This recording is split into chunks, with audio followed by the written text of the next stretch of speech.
Pari, pari, pari, pari, pari.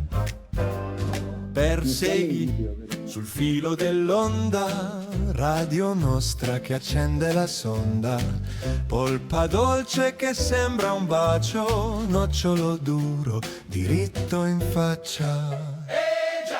C'è Davide che incastra le frasi, fa domande che pungono quasi.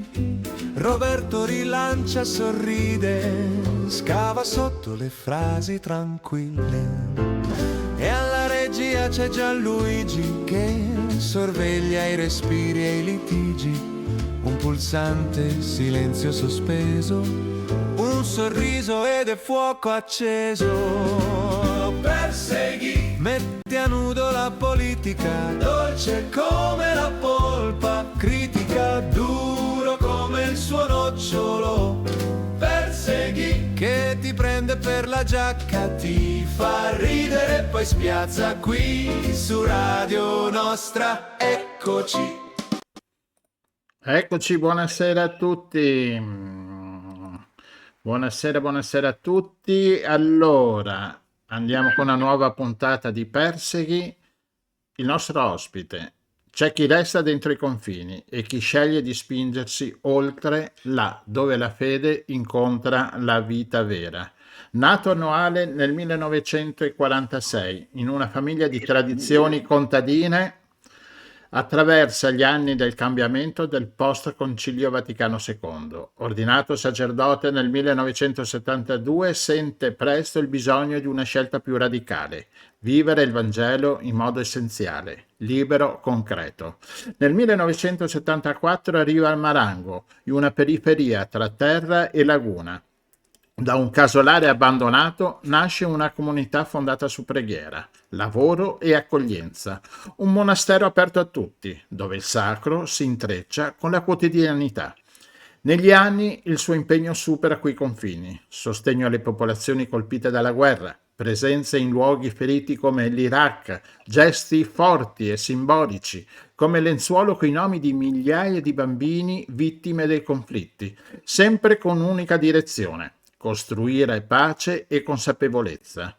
Biblista e guida spirituale, sa rendere la parola viva e accessibile, accompagnando le persone in percorsi di fede e di umanità. Una vita scelta ai margini per essere più vicino agli altri, più libero, più autentico. Ed è con noi a Persegui Don Giorgio Scatto. Buonasera Don Giorgio. Ciao a tutti, ciao. Grazie per l'invito. Niente. Intanto, nato a Mira, giusto Don Giorgio? Sì, nato a Mira, ordinato nel 71 e soltanto nell'84 sono approdato a Marango. Qualche piccola imprecisione di cronaca, ma va bene. La sostanza però c'è tutta. L'importante è questo. Senti Don Giorgio, iniziamo la nostra intervista. Il Vangelo e la Costituzione, due libri così diversi ma così uguali, in fondo hanno lo stesso fine: mettono l'uomo e la donna sopra ogni cosa. Mi viene da pensare che amare Dio e lottare per la dignità umana alla fine sia la stessa cosa. Che ne dici? Sì, sono d'accordo. Anche qualche precisazione, cioè il Vangelo è annuncio di Gesù Cristo, ovviamente, no? Il Vangelo di Gesù, che noi credenti diciamo figlio di Dio, cioè è il volto umano di Dio, Gesù. E appunto perché è il volto umano di Dio, non puoi amare Dio se non ami ogni uomo nel quale Gesù si identifica. E quindi non si può, davvero, a volte c'è questa separazione: io amo Dio, sono credente, sono religioso, però di fronte all'umano, ai problemi della vita, della storia, allora siamo lontanissimi, no? E questo è scandaloso. Certo, la Costituzione è un documento altissimo, tra l'altro nata, come dire, nel dopoguerra, dopo una terribile guerra che ha devastato, che ha ucciso milioni di morti, una lotta al fascismo e al nazifascismo, bisogna sempre dirlo. Ed è una Costituzione, un documento fondamentale, una legge quadro che mette al centro la persona nella comunità. È interessante questo. Persona e comunità, la centralità della persona, ma non letta come individuo, ma inserita in una società che deve crescere insieme, senza differenze, anzi, se ci sono differenze, disuguaglianze, marginalità, la Costituzione si impegna a superarle. Ma questa è la logica del Vangelo. Il Vangelo parla poco di Chiesa e molto di regno di Dio. Gesù è venuto ad annunziare il regno di Dio, che vuol dire il sogno di Dio per questo mondo. Ecco, un mondo come lo vuole Dio, un mondo di fraternità, di giustizia, di pace. Per cui, ecco, convergiamo in tanti credenti e diversamente credenti su questo progetto che oggi è urgente, è urgentissimo. Ecco, che sentiamo che questo mondo va amato, questa terra va amata, ecco, questa natura va amata, l'uomo, ogni uomo va amato come Dio. Don Giorgio, io ho una domanda su Papa Francesco, no? Papa Francesco denunciava spesso la cultura dello scarto, quella mentalità che considera le persone come prodotti da usare e poi buttare quando non servono più. Tu che hai scelto una vita semplice, una vita dedicata agli ultimi, ci aiuti a capire dove si nasconde oggi questo scarto? È solo nelle zone di guerra come la Palestina o lo ritroviamo anche nelle nostre solitudini quotidiane? Ci sono oggi nel mondo 58 guerre, 58, no 1 o 2 o 3, 58 con milioni di morti che non sono mai nominati, no? E l'industria che oggi fattura più utile è l'industria delle armi. Questa è una bestemmia, non soltanto contro l'uomo, ma contro Dio, cioè non si può tollerare una cosa del genere. Quindi davvero oggi uccidere un bambino è distruggere il mondo. A Gaza ci sono stati 22.000 bambini uccisi. Cosa vuol dire guardare in faccia questa realtà? Ci hanno accusato, per esempio, recentemente di essere di parte perché denunciamo queste cose. 70.000 morti solo a Gaza, ma diciamo anche le altre zone di guerra. Non si può essere credenti dicendo Padre nostro, come dire, volando sopra le nubi. Dobbiamo dire Padre nostro guardando alla terra, Padre nostro di chi? Di questa umanità, di questi fratelli. Allora sono tante le marginalità oggi, proprio l'umanità cacciata ai margini. Pensiamo alle desertificazioni, pensiamo ai cambiamenti climatici di cui è responsabile l'uomo e a motivo proprio dei cambiamenti climatici ci sono le migrazioni, si cercano terre dove si possa sopravvivere, almeno sopravvivere, ma oggi, per esempio, l'economia, una volta ti sfruttava l'economia, oggi nemmeno ti usa. Questo diceva anche Papa Francesco.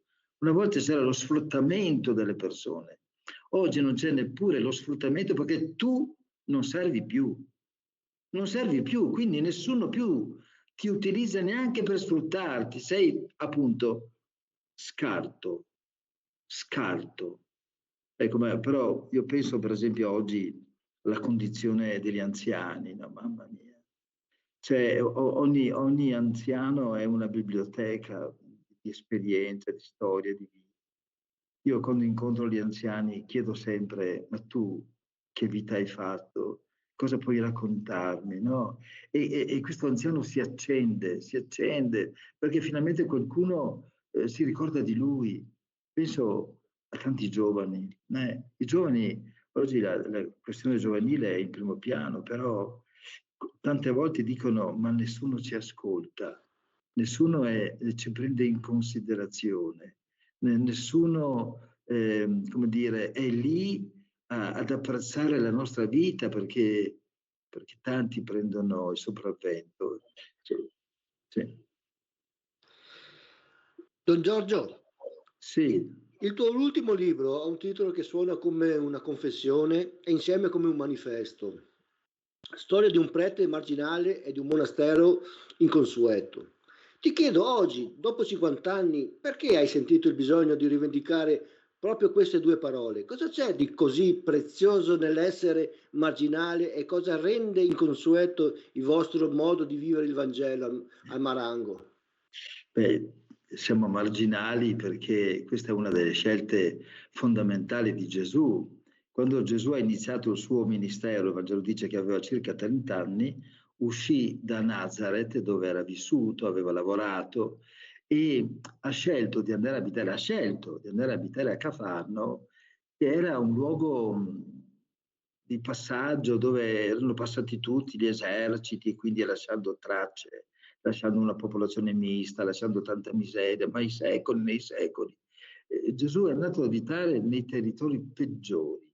La Galilea veniva chiamata Galilea delle genti perché era dei gentili, dei popoli che avevano fatto razzie in tutti i modi e in tutti i tempi.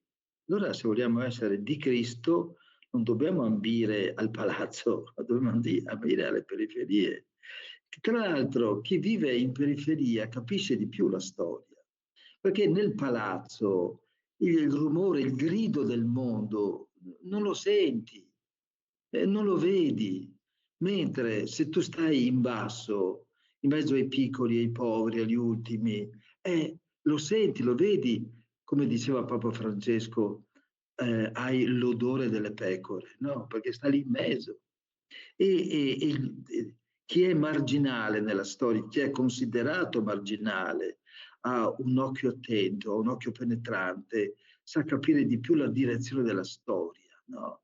Perché è dal basso che si alza un grido di liberazione, una volontà di riscatto, dal basso. E poi monastero inconsueto, certo, perché se tu pensi ai monasteri, io ho molto rispetto e molta stima per i monasteri, ma talvolta mi danno l'impressione, o mi davano l'impressione di essere, come dire, qualche cosa che ricordava il Medioevo, queste grandi costruzioni, queste grandi abbazie, no, questo mondo fuori dal mondo, in fondo, ricco di spiritualità, di storia, di cultura, che però non parlava più all'uomo di oggi. Oggi certi monasteri si vanno a visitare perché hanno la bottega dei liquori, dei profumi, dei saponi e quant'altro. Ma non c'è una proposta di vita, non c'è una immersione di chi vive il monastero con la vita della gente. E questo, in questo senso è consueto perché in fondo non abbiamo fatto niente di nuovo, di originale, però se non cercare di tornare alle origini della vita della Chiesa primitiva, cioè quello che diceva San Benedetto poi nel IV secolo, no?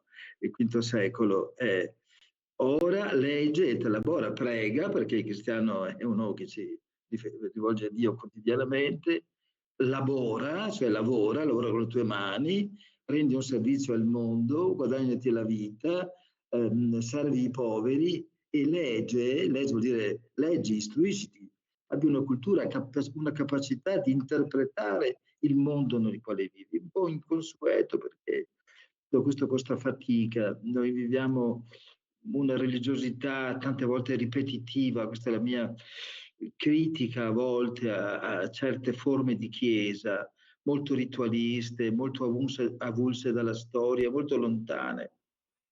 Sì, riti, ecco, ma non immersione nella storia dura delle persone. Don Giorgio, abbiamo parlato di spirito e anche di terre lontane, ma c'è un cantiere molto vicino che ti sta a cuore, il progetto San Gaetano. Ci spieghi un po' di che cosa si tratta? Beh, quando io sono arrivato al Marango nell'84, quel poco che c'era di ambienti parrocchiali era un disastro, erano ambienti inabitabili. Io abitavo in una piccola canonica, dove c'erano 2 stanze sotto e 2 sopra, una cucina e uno studiolo sotto e 2 stanze da letto sopra. Quando siamo diventati 2 una stanza la occupava mio fratello, un'altra stanza, per modo di dire, tutto era provvisorio, insomma una stanza per gli ospiti eventuali. Io come cella per dormire occupavo il bagnetto sotto, cioè il gabinetto, letteralmente per 8 anni sono vissuto lì. In questo gabinetto avevo tolto la tazza, mi fa da ridere anche parlare di queste cose, però è così. Io lì dentro avevo una brandina e avevo una sedia, questa per 8 anni, caldo e freddo, inverno e estate. È stata la mia cosa. Allora, e poi ci hanno dato San Gaetano, un altro luogo abbandonato, no?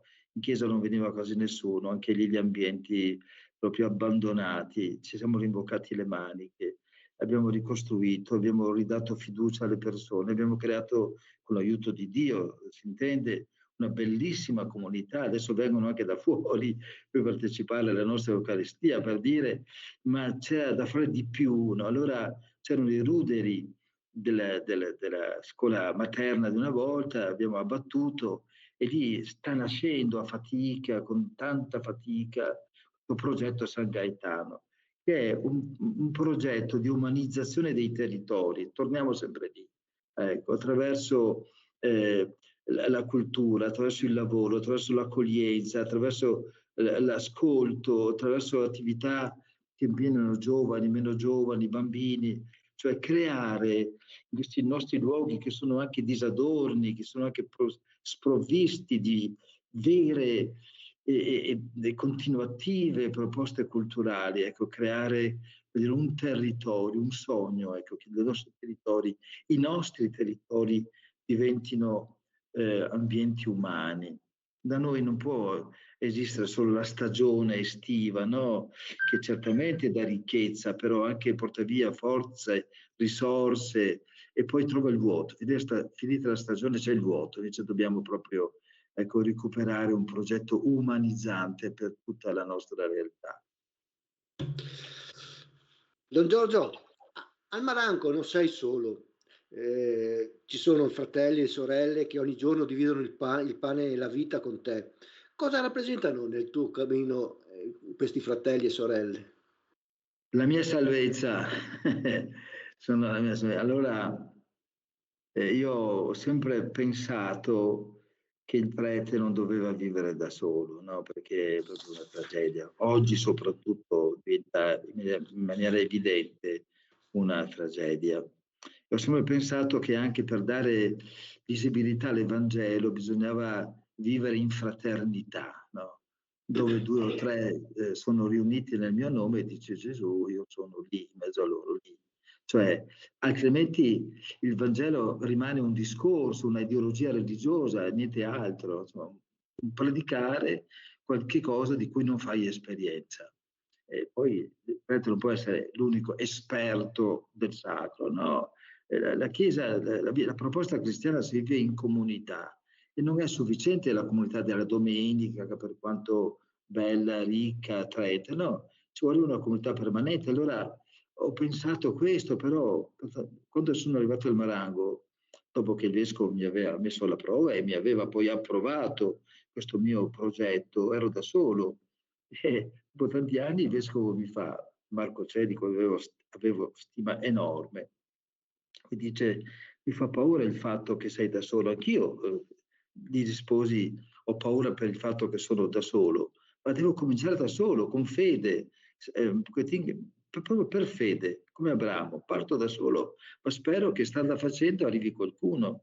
Ebbene, devo dire, lo confesso tante volte, che fratelli e sorelle che vivono con me, io con loro, sono stati la salvezza della mia umanità, perché proprio l'umanità si realizza proprio nella relazione, nell'incontro, nell'ascolto reciproco. Questa è una ricchezza umana incredibile. Chiunque frequenta il Marango può vedere questo. Noi siamo 4 sorelle consacrate, 3 fratelli, ma poi in più abbiamo anche accolto altre 3 persone segnate dalla fragilità, non avevano famiglia, con dei evidenti segni di fragilità nel loro corpo, nella loro psiche, nella loro storia. Vivono con noi, siamo una famiglia di 10 persone e spero di poter ancora aumentare, poter crescere, perché questo è bello, no? Non per dire siamo forti, siamo potenti, no, perché la tenda deve sempre allargarsi per accogliere, per condividere, per amare, no? Tu dici, ma proprio io non ho salvato nessuno, loro hanno salvato la mia umanità e tutti quelli che ci frequentano, ci incontrano, ti dicono siete proprio una bellissima realtà. Sì, io devo ringraziare il Signore e devo ringraziare i miei fratelli e sorelle perché davvero nella relazione l'umanità viene salvata. Don Giorgio, tu da 50 anni vivi al Marango, no?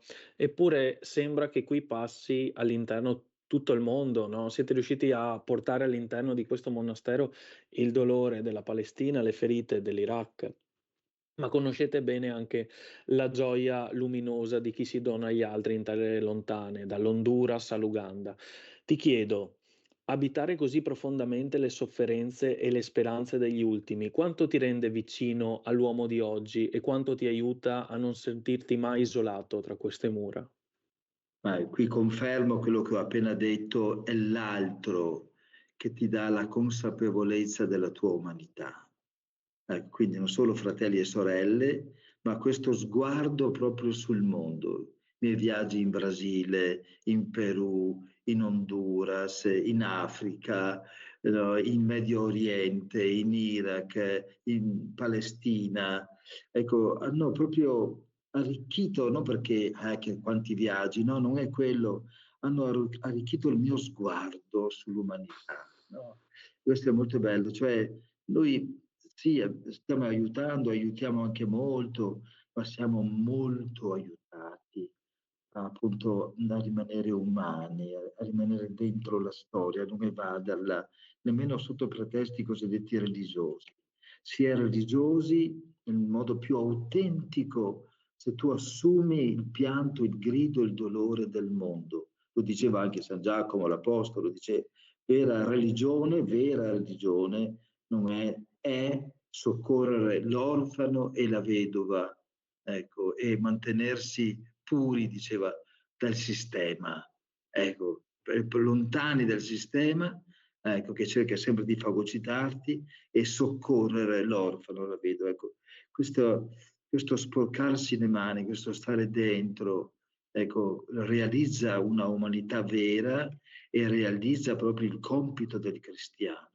Davvero, ripeto ancora una volta, sono gli altri, i poveri soprattutto, che ti aiutano ad essere te stesso.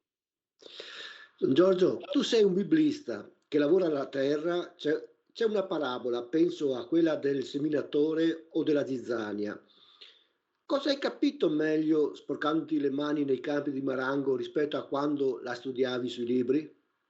A me piace molto studiare, fin da ragazzo, diciamo così. Vedi, abbiamo una biblioteca che ha circa 11.000 volumi, tutti censiti, ecco, 11.000 sono tanti, però il vero studio, la vera conoscenza è proprio quella sul campo, appunto. E venendo qua sono andato a lavorare con libretto di lavoro, tutto in regola, a lavorare in campagna per qualche mese, lì stando insieme agli altri che lavoravano, braccianti, operai agricoli, ho ancora una volta imparato la vita. Poi qui abbiamo sempre lavorato manualmente, poi abbiamo un grande orto a San Gaetano di 600 metri quadri, l'ho iniziato io con tante critiche anche da parte della comunità. Devo dire che mi dicevano ma ti impegni anche un'altra cosa, non era sufficiente quello che fai. No, è importante sporcarsi le mani. No? E allora tutto questo è vita, no? È proprio il libro della vita, ecco, accostando il lavoro, la fatica, no? La solitudine delle persone, questa è veramente la vita vera, ecco, è la grande lezione della vita, si impara proprio sul terreno. Ecco, quindi si semina il buon seme, sai che sul terreno c'è anche la zizzania, crescerà inevitabilmente insieme al grano. Ecco, lasciamo fare il giudizio al Signore nell'ultimo giorno, però noi continuiamo a lavorare e a fare il nostro lavoro.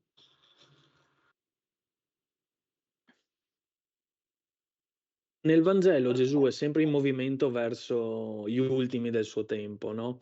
Se Gesù arrivasse oggi a Caorle o in Veneto, in quali periferie pensi che andrebbe a sedersi a tavola?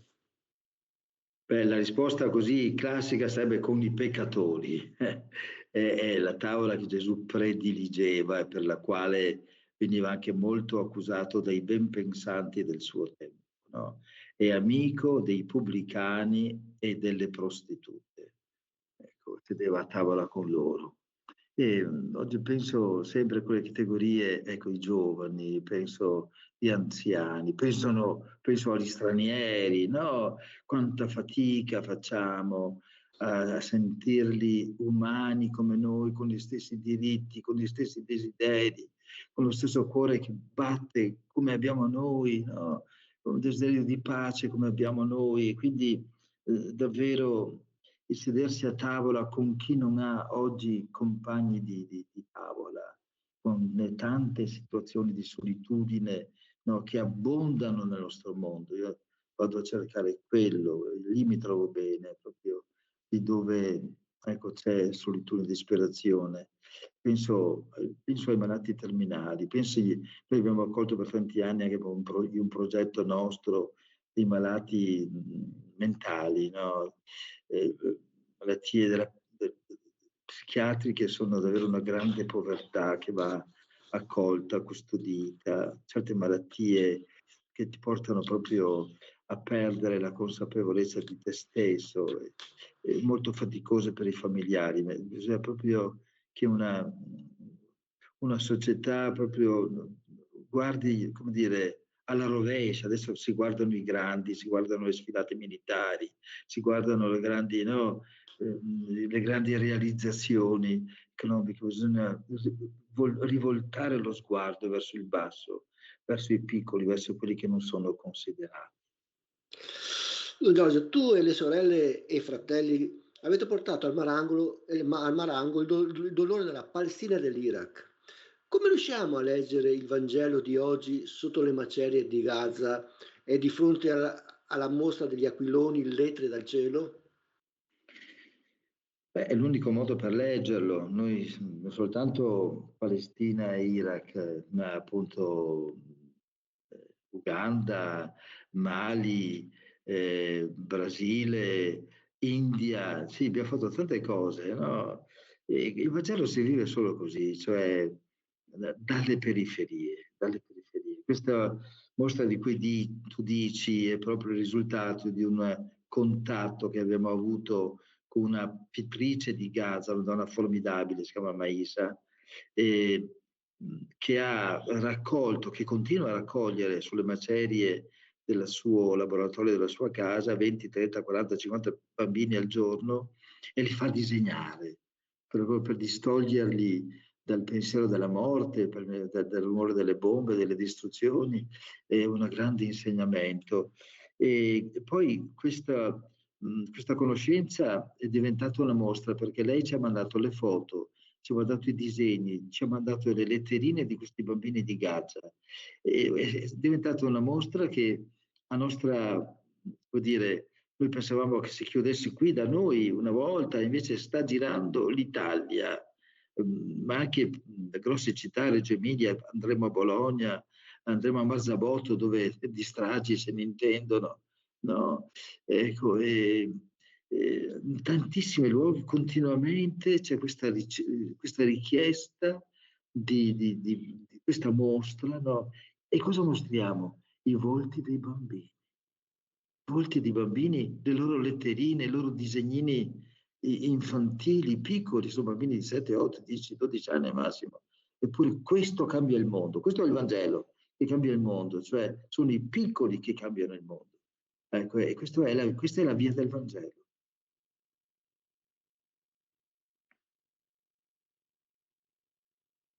Don Giorgio, alla fine del Vangelo di Giovanni, Gesù dice a Pietro: seguimi.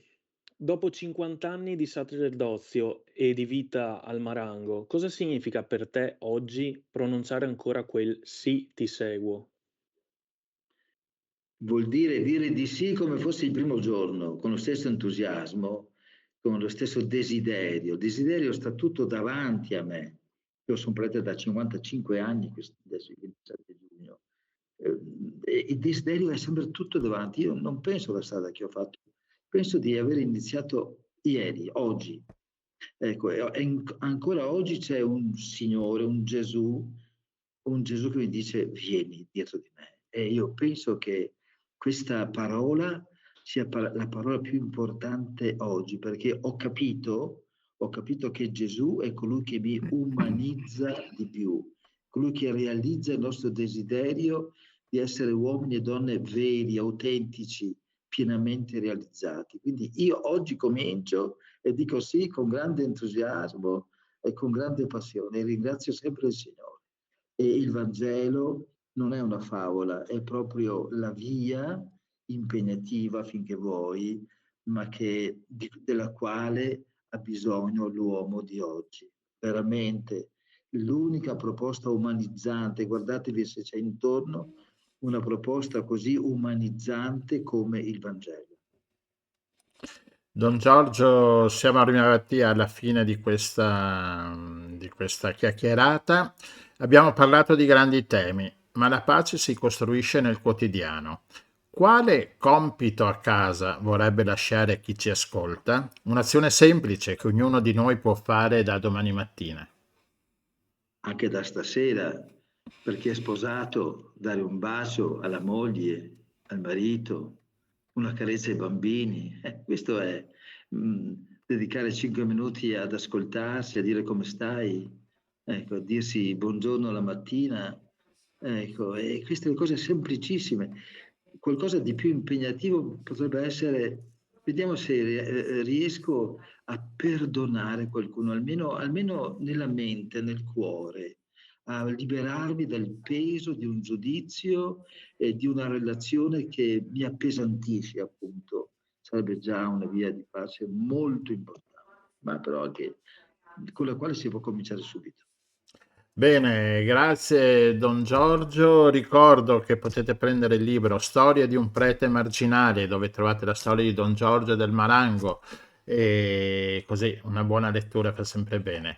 Grazie Don Giorgio, grazie. Per la propaganda. Grazie. Il libro si trova in monastero, il libro si trova presso il nostro monastero, è un'occasione per incontrarci, per bere un caffè insieme, per fare una chiacchierata. Chi ci ascolta può venire quando vuole. Grazie a voi. Grazie a voi e arrivederci. Grazie, arrivederci, grazie. Buon lavoro, grazie. Grazie. Ricordo ogni mercoledì Perseghi, andiamo con la sigla e ci sentiamo mercoledì prossimo.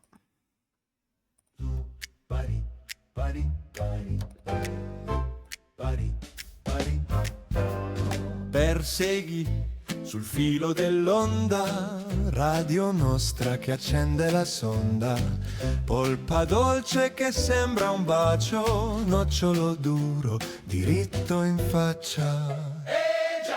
C'è Davide che incastra le frasi, fa domande che pungono quasi, Roberto rilancia, sorride, scava sotto le frasi tranquille. E alla regia c'è Gianluigi che sorveglia i respiri e i litigi, un pulsante silenzio sospeso, un sorriso ed è fuoco acceso. Perseghi, mette a nudo la politica, dolce come la polpa, critica duro come il suo nocciolo. Perseghi, che ti prende per la giacca, ti fa ridere e poi spiazza qui su Radio Nostra. Eccoci, entrano i grandi discorsi, tra promesse e numeri corsi, ma nel piatto restano i fatti e le frasi che scappano a tratti.